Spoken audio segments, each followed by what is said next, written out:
Assalamualaikum warahmatullahi wabarakatuh.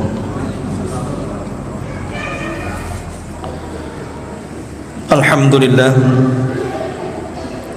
salatu wassalamu ala rasulillah wa ala alihi wa sahbihi wa mawalah wa la hawla wa la quwata illa billahi wa ba'du. Qala Allahu azza wa jalla, ya ayyuhalladzina amanu taqullaha haqqa tuqatih wa la tamutunna illa wa antum muslimun, amma ba'du. Ma'asyiral muslimin wal muslimat, saudara dan saudari sekalian yang dimuliakan Allah Subhanahu wa taala. Alhamdulillah, di malam hari ini setelah masjid ini terbangun, baru malam ini perdana kita mengadakan ta'lim ataupun kajian. Insyaallah mungkin kedepannya kita sering rutinkan kajian-kajian seperti ini. Kita undang ustaz-ustaz dari luar, baik kajian malam ataupun mungkin kajian khusus ibu-ibu atau ummahat, supaya masjid ini semakin makmur lagi. Pembahasan di malam hari ini kita akan membahas seputar tanda-tanda menjelang hari kiamat. Ma'asyiral muslimin yang dimuliakan Allah Subhanahu wa taala, kita tahu bahwa salah satu keyakinan seorang muslim adalah beriman adanya rukun iman. Dan salah satu rukun iman itu, salah satunya adalah al-iman bil yaumil akhir, beriman dengan adanya hari akhir, bahwa alam ini akan hancur dan ada kehidupan setelah kematian. Dan salah satu beriman kepada hari akhir, tentunya pertama beriman dengan kematian, karena kematian itu kiamat kecil. Tidak usah seseorang menunggu kiamat besar untuk binasa.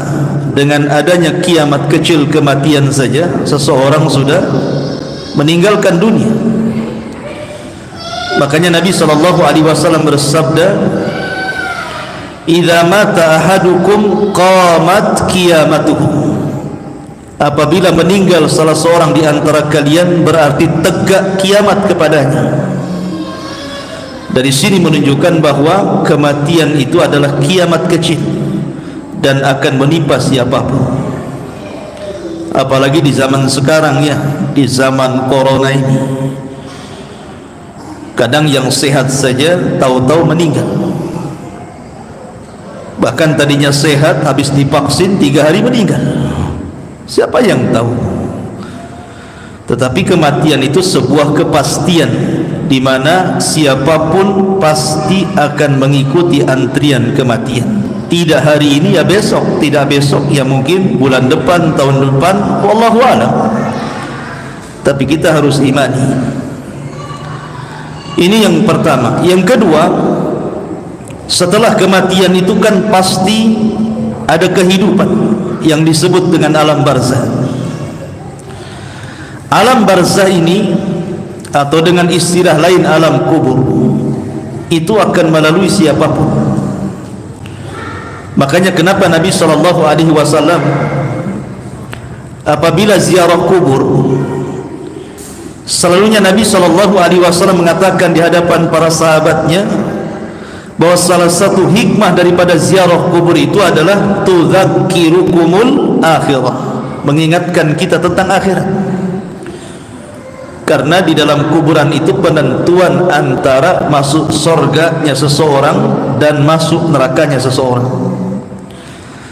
Makanya Khalifah Utsman bin Affan radhiyallahu anhu, kalau diingatkan neraka tidak nangis dia. Tapi kalau diingatkan tentang kuburan, Utsman itu menangis. Sehingga orang-orang bertanya dengan herannya kepada Khalifah Utsman ibn Affan ini, "Ya Khalifah, dzukirtan nar falam tabki, dikisahkan tentang ngerinya neraka, engkau tidak menangis. Tetapi kalau dikisahkan kepadamu tentang alam kubur, wa tabki, dan engkau menangis. Ada apa ini? Maka Khalifah Utsman bin Affan radhiyallahu anhu mengatakan, wailakum, celaka kalian, innal qabra hafrun min hufarin nar au rawdatun min riyadil jannah. Kata Utsman bin Affan, celaka kalian, kuburan itu bisa saja seakan melubangi ataupun akan membuat lubang yang mengarah ke neraka, ataupun sebuah taman yang akan mengarah ke surga. Jadi yang menentukan selamat dan tidaknya itu salah satunya alam barzah, dan ini harus kita yakini. Karena banyak orang yang mengingkari adanya kehidupan setelah kematian. Kemudian mereka mengkiaskan dengan kehidupan dunia, yang tidak bisa. Contoh umpamanya meletakkan CCTV dalam kuburan, kemudian ditongkrongi komputernya. Katanya ada malaikat mungkar dan nakir yang bertanya, siapa rohmu, siapa nabimu, apa agamamu. Ya nggak akan kelihatan. Bagaimana caranya? Perkara gaib dikiaskan kepada perkara tampak, itu tidak bisa dikiaskan. Ya sampai kiamat saja nongkrongi komputer, yang nggak mungkin nampaklah dua malaikat itu. Karena ini bicara tentang gaib. Gaib itu bicara tentang keyakinan, dan keyakinan itu cukup diimani, bukan dibuktikan. Tidak bisa dibuktikan itu. Seperti umpamanya kuburan menyempit, ketika digali tetap saja segitu kuburan itu. Katanya kuburan meluas sejauh mata memandang, ternyata sudah digali ya segitu saja. Jangan kiaskan perkara gaib dengan perkara nyata, tidak ketemu. Karena alam kubur itu bicara tentang keimanan. Cukup beriman sajalah. Ada azab kubur, ada fitnah kubur, ada nikmat kubur, ada himpitan kubur, dan begitu seterusnya. Baru yang ketiga bicara tentang setelah semuanya kiamat dibangkitkan, nanti kita akan dikumpulkan di padang mahsyar. Setelah di padang mahsyar, di sana ada balasan kebaikan dan keburukan, berakhir dengan surga ataupun neraka. Itu salah satu global daripada al-iman bil yaumil akhir. Namanya rukun iman dengan hari akhir. Ada 5: kematian, kemudian alam kubur, padang mahsyar, balasan atau hisab, kemudian terakhir surga dan neraka. Yang ingin saya katakan di malam hari ini, ataupun yang ingin saya jelaskan, adalah tanda-tanda sebelum kiamat didatangkan Allah Azza wa Jalla. Apa tanda-tandanya? Ada tanda-tanda itu yang terjadi di zaman Rasul. Ada tanda-tanda itu yang terjadi di zaman sekarang, dan ada tanda-tanda itu belum terjadi dan akan terjadi di akhir zaman.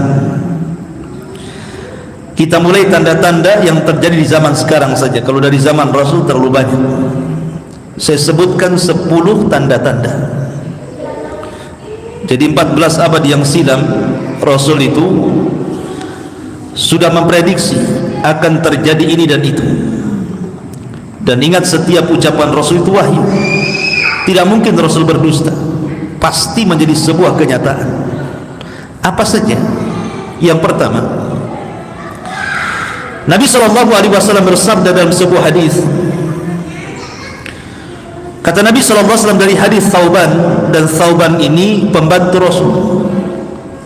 Kata Thauban, dia mengatakan Nabi SAW bersabda, yushikul umamu an tatada'a alaikum kama tada'al akalatu min qas'atiha.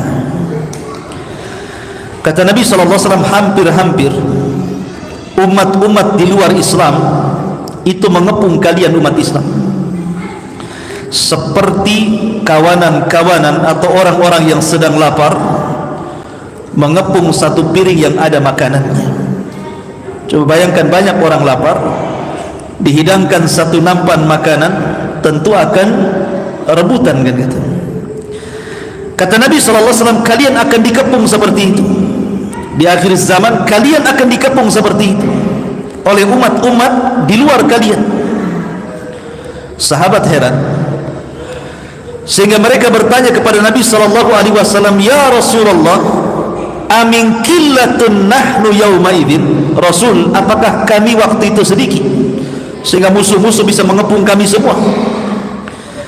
Kata Nabi SAW, bal antum yawma idzin kathirun, bahkan kalian jumlahnya jauh lebih banyak dibandingkan musuh-musuh kalian, tapi kalian dikepung. Tetapi Nabi SAW menyebutkan alasannya, kenapa umat Islam sampai kalah, dikepung padahal jumlah umat Islam jauh lebih mayoritas dibandingkan musuh-musuhnya. Kata Nabi SAW, wala yaqdifannallahu fi qulubikumul wahn, karena Allah Subhanahu wa ta'ala sudah menanamkan pada hati-hati kalian penyakit wahan. Kemudian sahabat bertanya, wa mal wahnu ya Rasul, wahan itu apa wahai Rasul? Kata Nabi SAW, wahan itu artinya hubbud dunya wa karahiyatul maut, terlampau cinta dunia dan takut kematian. Dua penyakit ini yang menjadikan kekalahan umat Islam di akhir zaman. Ketika orang cinta dunia dan takut kematian, maka akan melemah kekuatan. Makanya Khalid bin Walid ketika perang melawan orang-orang Romawi, bayangkan kaum muslim itu jumlahnya sedikit, sementara orang-orang Romawi itu jumlahnya banyak, berlipat-lipat. Secara logika kaum muslimin kalah, tetapi Allah takdirkan kaum muslimin menang. Kemenangan Khalid ini kemudian ditanya oleh orang-orang Romawi langsung kepada Khalid tentang kunci kemenangan. Khalid, apa sih kunci kemenanganmu? Kenapa kau jumlah sedikit bisa mengalahkan kami kelompok yang banyak? Lihat jawaban Khalid bin Walid.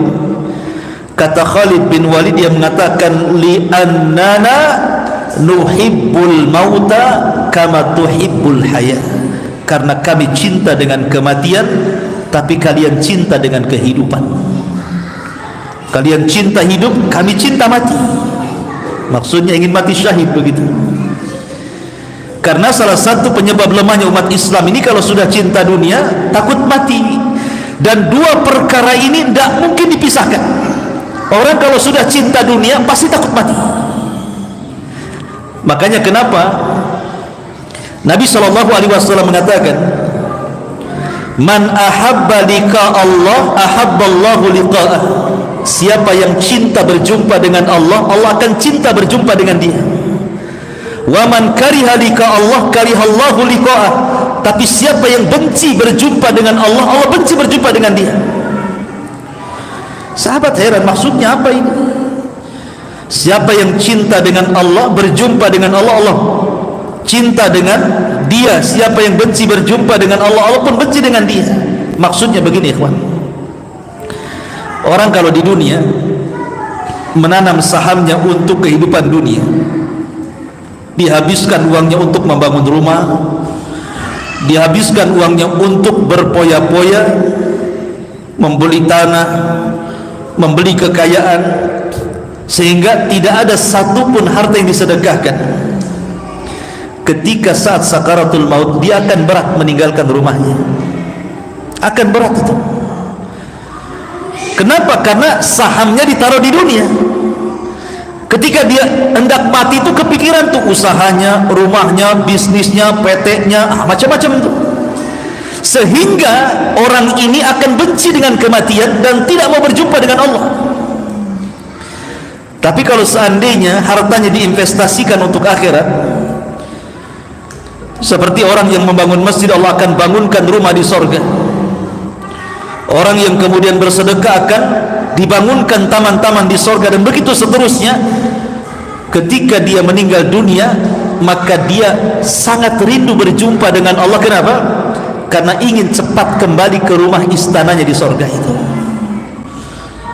Disitulah ikhwatu fiddin, ketika orang suka dunia pasti benci kematian. Dan hadis ini ikhwatu fiddin itu sudah terbukti.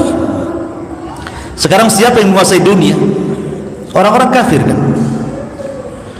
Yang memegang ekonomi dunia bukan orang Islam, orang kafir. yang menggunakan sistem-sistem bank-bank ribawiyah siapa? Orang kafir. Jadi umat Islam ini hanya menjadi pelayan saja, tuannya orang-orang kafir, karena secara umum yang pegang media orang kafir, yang pegang ekonomi orang kafir. Mereka sudah tidak menjajah kita dengan cara senjata lagi, tetapi dengan cara ekonomi tadi. Artinya kita sudah dikepung dari berbagai macam penjuru. Dan kalau seperti ini sangat bahaya sekali, karena akan terjadi pelemahan kepada kaum muslimin. Ini yang pertama.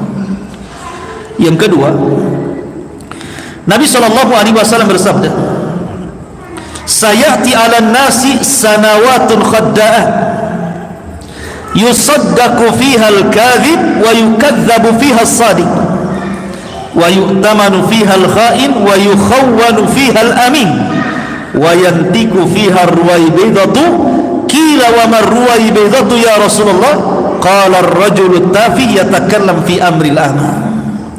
Kata Nabi SAW, akan datang zamannya, tahun-tahun yang penuh dengan tipu daya dan kedustaan, di mana orang yang jujur dianggap pendusta, orang pendusta dianggap jujur, orang amanah dianggap khianat, orang khianat dianggap amanah. Kemudian diangkatnya para pemimpin-pemimpin Ruwaibidah. Kemudian ditanya, apa itu Ruwaibidah wahai Rasul? Rasul mengatakan, seseorang laki-laki yang dungu, yang bodoh, tetapi berbicara tentang kemaslahatan manusia.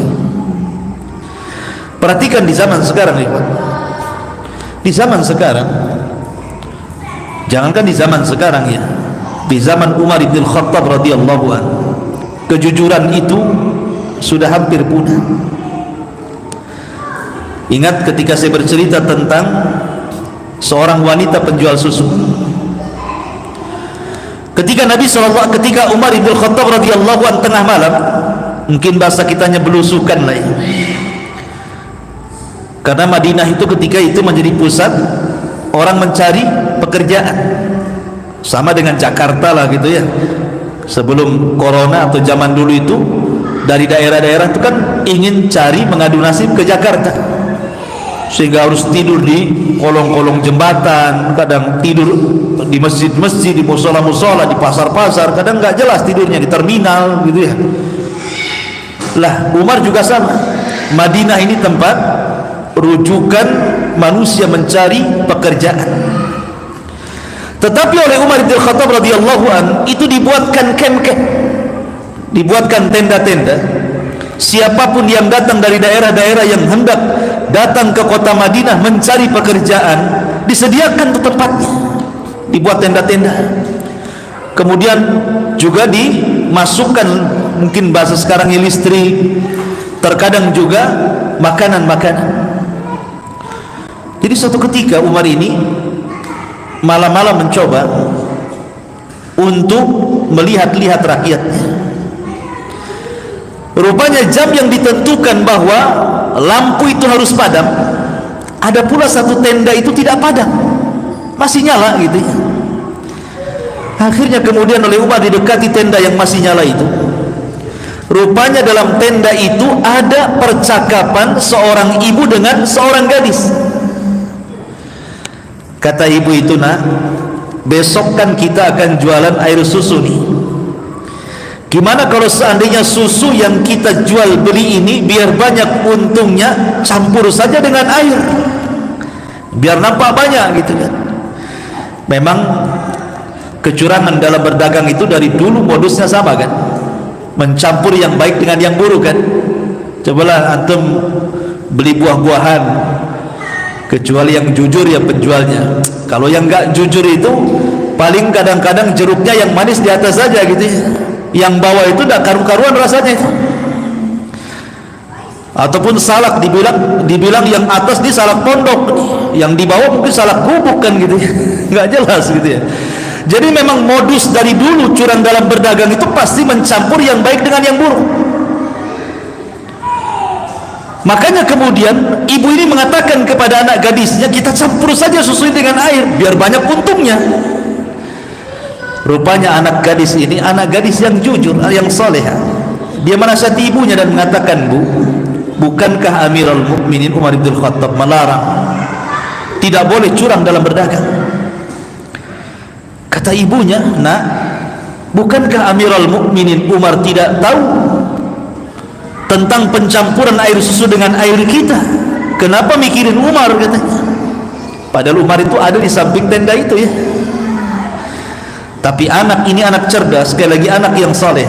Dia mengatakan, Bu, sekiranya Umar tidak tahu dan tidak melihat kita, ibu yakin gak dengan Rabbnya Umar, dengan Tuhannya Umar itu? Maka Tuhannya Umar melihat kita. Lah Umar bin Khattab ini kan sedang di samping tenda itu, mendengarkan percakapan seorang ibu dan anak ini. Takjub dengan kejujuran anak gadis ini, pulang dia. Keesokan harinya dia kumpulkan anak-anak laki-lakinya, ada Abdullah ibn Umar, ada Qasim ibn Umar, ada Asim ibn Umar. Pokoknya anak laki-lakinya dikumpulkan dan mengatakan, nak, siapa di antara kalian yang siap menikah? No, di sana ada begitu unggul tuh. Akhirnya kemudian Qasim ibn Umar tegak dan mengatakan, saya wahai abi. Keesokan harinya lagi Umar membawa Qasim untuk mendatangi tenda ibu yang jual susu itu. Ketika datang, ibu itu pucat. Dikiranya mungkin ada sidak kan gitu, ya. Kemudian dia mengatakan, ya Amirul Mukminin, aku tidak curang dalam berdagang, aku tidak sempat mencampurkan air dengan susu. Dikiranya Umar bin Khattab untuk itu, gitu ya. Tetapi tiba-tiba Umar bin Khattab mengatakan, bukan itu yang ku maksud ke sini, tapi saya hendak melamar gadis. Wah, itu dapat Umar, ya, anak Umar nomor satu. Maka menikahlah Qasim ibn Umar dengan gadis itu. Lahirlah seorang wanita namanya Laila. Laila bintu Qasim bintu Umar. Dari Laila ini lahir siapa? Umar bin Abdul Aziz. Siapa yang tidak kenal Umar bin Abdul Aziz? Turunan Umar bin Khattab, 2 tahun menjadi khalifah, tidak ada orang miskin di negaranya. Tidak ada khalifah. Persis seperti yang disabdakan Rasul, akan datang zamannya di mana orang yang bersedekah bingung mencari orang miskin yang akan disedekahi. Dan itu terjadi di zaman Umar bin Abdul Aziz. Tidak ada orang miskin, orang bawa sedekah, orang bawa zakat, bingung tuh. Tidak ada orang miskin masalahnya. Oh, kalau sekarang yang miskin lebih banyak dibanding sedekah. Coba saja dari masjid ini besok kita bagi sembako jam 7, mungkin jam 6 udah kumpul di sini. Karena ini lebih banyak yang meminta dibandingkan yang memberi. Lah kata para ulama, lihat keberkahan dari kejujuran. Tapi jujur ini kata Rasul, di akhir zaman akan diangkat, sehingga orang dusta dianggap jujur dan orang jujur dianggap pendusta. Makanya dulu saya pernah cerita waktu saya mengajar di Pulau ini, mungkin sebagian itu sudah tahu ceritanya. Dulu saya pernah mengajar di salah satu madrasah, awal-awal keluar dari pesantren, belum kuliah ke luar negeri. Jadi saya itu punya kawan, guru agama juga sama. Waktu itu gaji 500 satu bulan, cuma 500.000 itu satu bulan, tapi udah besar tuh, di pulau. Jadi Allah takdirkan dia sakit 2 minggu, kemudian sembuh, masuk 2 minggu, tapi gaji tetap 500 tuh. Setelah kemudian waktu gajian, ya namanya gajian tetap pakai amplop isinya 500 gitu kan. Tiba-tiba dia kembalikan tuh yang 250 itu ke sekolah dan mengatakan, saya kan hanya ngajar 2 minggu, yang 2 minggu saya tidak ngajar walaupun saya sakit. Artinya saya berhak digaji hanya 250 karena hanya masuk 2 minggu dan 2 minggunya tidak masuk. Itu sontak kawan-kawan yang lainnya mengatakan, gila kamu, katanya. Itu uang itu, kenapa dibalikin? Coba, orang jujur dianggap gila. Gila kamu itu kan uang, katanya. Kan orang jujur dianggap gila tuh namanya. Lah kalau yang jujur dianggap gila gitu, gimana orang gila gitu ya? Dianggap apa lagi? Ya kan? Artinya bahwa Nabi SAW ketika mengatakan bahwa sayati ala nasi sanawatun khadda'at, akan datang di akhir zaman itu tahun-tahun khadda'at, tipu menipu, dan itu sudah terjadi di zaman sekarang kan. Mulai dari ngurus KTP, ngurus SIM, semua udah pakai tipu-tipu, udah main jalur singkat, yang penting cepat gitu ya. Masyarul muslimin yang dimuliakan Allah Azza wa Jalla, ini hadis ini sudah terjadi. Ini yang kedua. Yang ketiga, Nabi SAW bersabda dalam hadis Abi Sa'id Al-Khudri radhiyallahu anhu, kata Rasul SAW, la tattabi'anna sunana man kana qablakum shibran bi shibrin wa dhira'an bi dhira'in hatta law dakhalu juhra dabbin la dakhaltum. Kata Nabi SAW, kalian pasti di akhir zaman akan mengikuti tata cara umat sebelum kalian, sejengkal demi sejengkal, sehasta demi sehasta, sampai kalaulah seandainya ada biawak padang pasir. Biawak padang pasir beda dengan biawak kita. Jadi biawak Arab itu beda dengan biawak Batam. Kalau biawak Arab yang di padang pasir itu mereka tinggal di padang pasir, jadi mereka punya lubang itu berkelok-kelok di dalam padang pasir itu, di kelok sana kelok sini kelok. Jadi mereka itu biawak padang pasir itu gali pasir itu, dan di sana halal dimakan biawaknya. Kalau biawak Batam haram. Apa bedanya? Karena biawak padang pasir itu pertama warnanya putih, yang kedua biawak sana itu makan sayur ya. Tapi biawak Batam ini sudah hitam, kanibal, dia makan kawannya, ular aja dimakan tuh. Jadi kalau biawak padang pasir dikurung dengan biawak Batam, habis tuh biawak padang pasir itu dimakan dia gitu ya. Jadi beda secara hukum. Makanya ketika Nabi SAW makan di rumah Khalid bin Walid, Khalid makan biawak kan. Kata Khalid, makan Rasul. Kata Rasul, tidak mau, karena di negeriku nggak ada kayak gini, kata Rasul. Tapi Rasul nggak ngelarang. Dengan tidak melarang Rasul ketika Khalid makan biawak, menunjukkan biawak itu boleh hukumnya. Tetapi tidak semua biawak ya, karena biawak di sana tidak kanibal, mereka makan sayur. Kalau biawak Batam ini semua dimakan, ular aja dimakan sama dia. Jadi beda hukumnya ya. Jangan kemudian biawak asal main tangkap di sungai, di sate biawak halal, nggak bisa. Beda biawak sana dengan sini. Biawak sana enak gitu ya, belawak sini tak tahu lah, gak pernah gitu. Enak kalau biawak sana, bersih biawaknya. Kalau nggak percaya dia lihat YouTube aja lah. Sekarang kan ada YouTube biawak padang pasir, kemudian di bawahnya biawak Batam, itu beda tuh nanti yang keluar itu ya. Kembali bahwa Rasul mempermisalkan dengan biawak ini.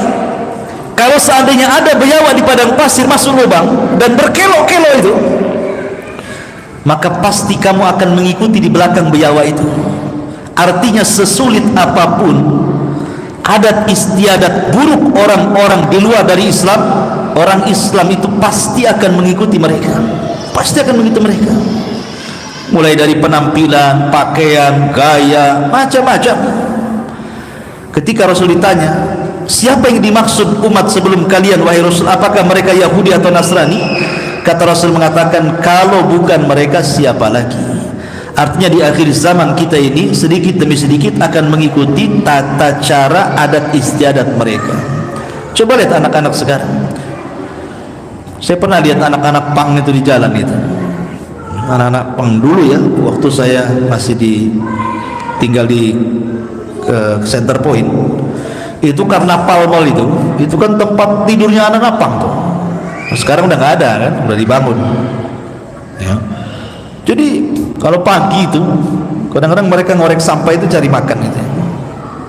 Jadi saya heran gitu kan, kenapa telinga mereka kok ada tutup botol aqua. Jadi sini ya, lubang dikasihkan tutup botol aqua di sini. Sudah jengger ayam atasnya gitu ya, rambutnya jabrik-jabrik gitu ya, kemudian pelangi hitam putih merah macam-macam tuh. Coba saya bayangkan bagaimana dia membolongi telinganya sampai dimasukkan tutul botol aqua bisa masuk ke lubangnya itu. Gimana caranya itu? belum lagi dijintik-jintik sininya. Itu kan sakit itu ya. Ini tata cara siapa? Umat Islam kan nggak tahu tata cara seperti ini. Artinya walaupun susah ditiru, pasti umat Islam itu akan ikut gitu maksudnya, walaupun sakit-sakit gitu ya, walaupun istilahnya harus berkorban gitu, seperti yang ditato itu pakai laser panas itu, mereka bisa loh mau seperti itu ya. Lah itu menunjukkan bahwa sedikit demi sedikit masalah akhlak, masalah ibadah, bahkan masalah akidah, pasti kita akan mengikuti tata cara mereka, dan itu sudah terjadi hari ini. Ini nubuah yang ketiga. Nubuah yang keempat, Nabi SAW bersabda, la taqumu sa'ah hatta yaqbidul ilmu wa takthuruz zalazil wa yataqarrabuz zaman wa tadharul fitan wa yaksurul haraju. Qila ya Rasul wa mal haraj? Qala al qatlu. Kata Nabi SAW, tidak mungkin tegak hari kiamat sampai diangkatnya ilmu, kemudian banyaknya gempa, kemudian waktu semakin singkat, kemudian fitnah terjadi di mana-mana, kemudian haraj akan muncul. Sahabat bertanya, Rasul, haraj itu apa? Kata Nabi SAW, haraj itu pembunuhan di mana-mana. Coba perhatikan hadis ini. Pertama diangkat ilmu. Ketika Imam Syafi'i meninggal dunia, Imam Ahmad meninggal dunia, Imam Abu Hanifah meninggal dunia, Imam Ahmad ataupun Imam Malik meninggal dunia, siapa yang bisa menggantikan Imam Madhab itu?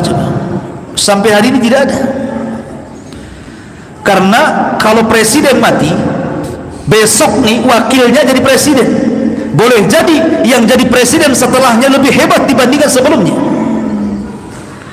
Menteri mati, ada lagi menteri yang baru, boleh jadi yang baru lebih hebat dibandingkan menteri yang lama. Tapi kalau ulama yang mati, tidak ada ceritanya yang menggantikannya lebih hebat dibandingkan ulama sebelumnya. Sebutkan. Makanya kenapa Nabi mengatakan mautul alim musibatun la tujbah, kematian ulama itu musibah yang tidak tergantikan. Kalau pengusaha mati, memang didoakan pengusaha yang lain cepat mati supaya jangan nyaingi dia, kan begitu ya. Tetapi kalau sudah ulama mati, nggak ada penggantinya. Siapa yang bisa menggantikan ulama? Kalaupun ada, ilmunya mungkin di bawah dia. Makanya kenapa kemudian ilmu itu dicabut, bukan ilmunya dicabut ke langit, tapi diwafatkan satu persatu ulama itu. Nah, kalau sudah nggak ada ulama, yang sisa orang jahil lah, kan begitu. Dan ini sudah terjadi. Kemudian yang kedua, taksuruz zalazil, banyaknya gempa di mana-mana. Di negeri kita saja gempa sudah di mana-mana tuh. Di Lombok, di Jogja, macam-macam gitu ya gempa itu. Dan ini tanda-tanda kiamat ketika banyak gempa. Kemudian yataqarabuz zaman, dalam riwayat yataqarabul aswaq, dekatnya zaman, dalam riwayat dekatnya pasar. Dulu mungkin saya pengalaman, Pak Rahmat atau siapa, Pak Wahyu atau siapalah yang pernah mengalami kecil dulu ya, rasanya dari pagi ke duhur itu lama banget tuh. Dari duhur ke asar lama, dari asar ke maghrib itu lama banget dulu itu. Tapi sekarang nih tahu-tahu duhur, tahu-tahu asar, tahu-tahu maghrib, tahu-tahu ngaca, sudah berubah pula besok mati. Kan gitu ya. Sekarang ini waktu semakin dekat tuh, nggak terasa. Jalan ke sana dah duhur, pulang dah asar. Itulah namanya ya taquruz zaman. Zaman itu makin dekat, makin dekat, makin dekat, makin pendek ya. Dalam riwayat dekatnya pasar.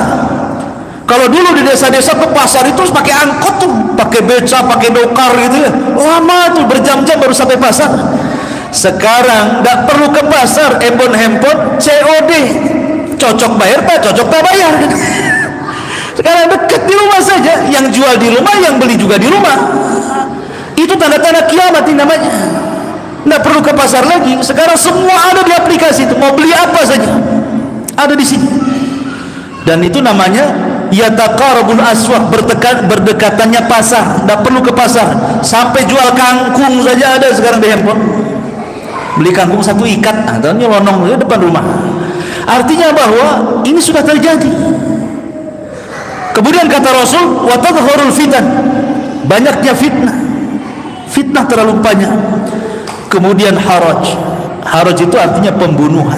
Sampai dalam riwayat, sampai-sampai orang yang membunuh tidak tahu kenapa dia bisa membunuh, dan orang yang dibunuh makin bingung kenapa pula bisa dibunuh. Kata Nabi SAW, al-qatil la yadri fi man qatal, wal maqtul la yadri fi man qutil. Orang yang membunuh bingung kenapa sih bisa bunuh dia, dan orang yang dibunuh makin bingung kenapa dia bunuh saya, kan gitu ya.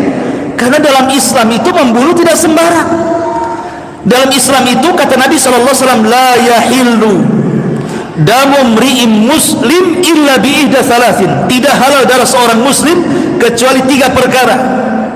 Pertama, as-sayyibu zani, seorang yang sudah menikah dia berzina, maka hukumannya rajam sampai mati.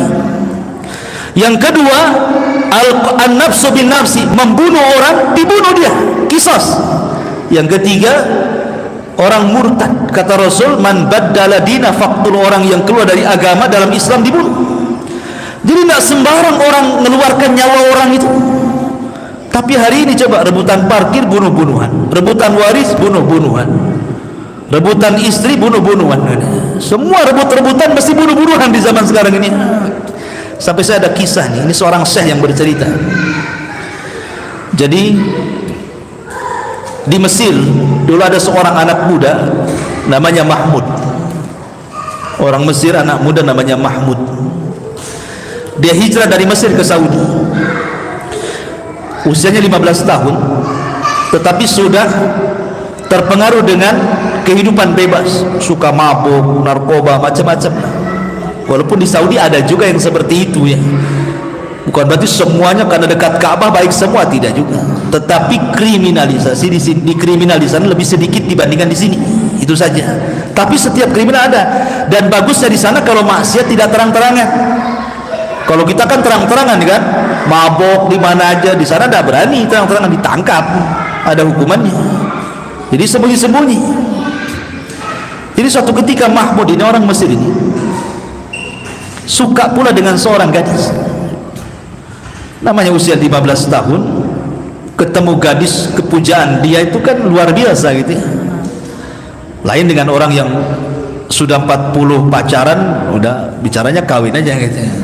Tapi yang 15-20 itu kan kalau pacaran kan memang pacaran gitu ya. Ketemu saja, natap saja. Kalau zaman dulu sudah senang. Dulu nengok sandalnya udah senang dulu tuh. Kalau zaman sekarang bukan, nggak sandal lagi ditengok, semua ditengok baru senang gitu ya. Kalau dulu baru nengok sandalnya, wah udah tenang gitu ya. Lewat saja sebentar dah senang gitu ya. Jadi anak muda ini karena suka dengan gadis itu, akhirnya dia pun kenalan lewat, ya biasa lewat media.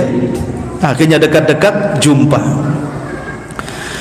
Kemudian dia selalu lewat di rumahnya. Jadi dia jadwalkan itu di rumahnya, kapan ada orang tuanya, kapan tidak ada orang tuanya. Maksud dia kalau tidak ada orang tuanya dia ingin masuk menemui gadisnya gitu. Jadi setiap hari dia keker tuh rumahnya itu, sampai dia tahu jadwalnya kapan orang tuanya pergi, kapan orang tuanya datang. Jadi ketika hari di mana orang tuanya dianggapnya pergi karena nampak tidak ada, sepi di rumahnya, nekat dia, nekat ngetuk jendela, kemudian dibukakan oleh gadis itu, nekat pula masuk ke dalam kamarnya. Allah takdirkan, rupanya orang tuanya tidak pergi hari itu. Ketika mendengar sesuatu suara di kamar anak gadisnya, curigalah. Maka ibunya kemudian mendekati kamar itu, dibukanya ada anak muda, menjeritlah kan begitu. Disangka mau ngapa-ngapain sama anaknya gitu ya, atau hendak mencuri, menjerit sejadi-jadinya. Akhirnya karena anak muda ini takut manusia tahu, lari dia ke dapur. Allah takdirkan menemui pisau pula di dapur itu. Tapi ibu ini tetap menjerit. Entah setan apa yang masuk pada si Mahmud ini, tiba-tiba kemudian ditusuk supaya diam itu.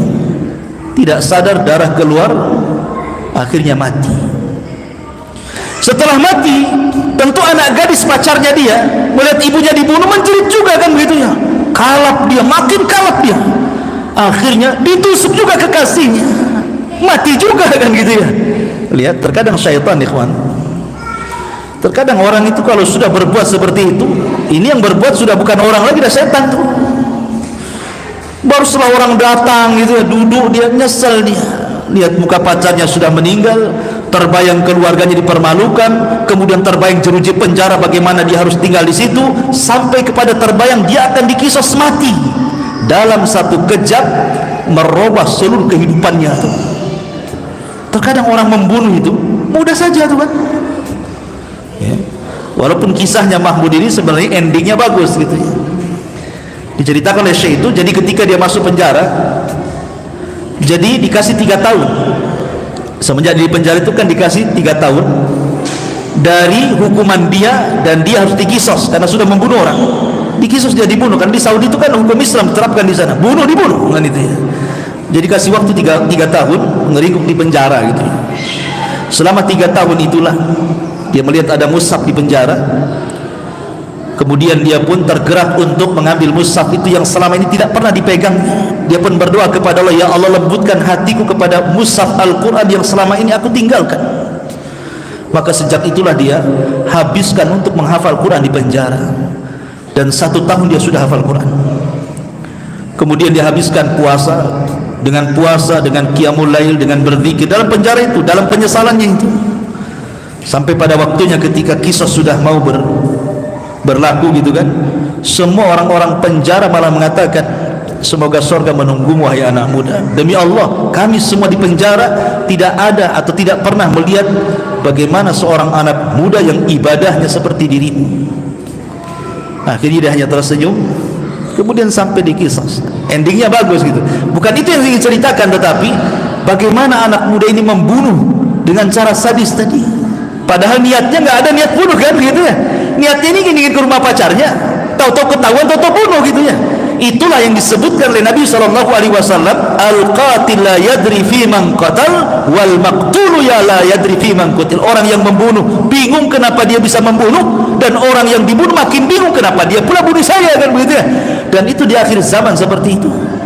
Saudara membunuh saudaranya, anak membunuh orang tuanya, kawan saling membunuh, gara-gara bisnis saling membunuh, dan itu sudah terjadi. Dan ini namanya nubuah. Sebelum terjadi kiamat akan terjadi seperti ini.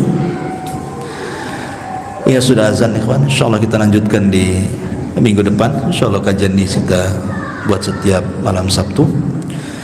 Mudah-mudahan ada manfaatnya. Subhanakallah bihamdika asyhadu an la ilaha illa anta astaghfiruka wa atubu ilaik. Allahu ta'ala alam. Assalamualaikum warahmatullahi wabarakatuh.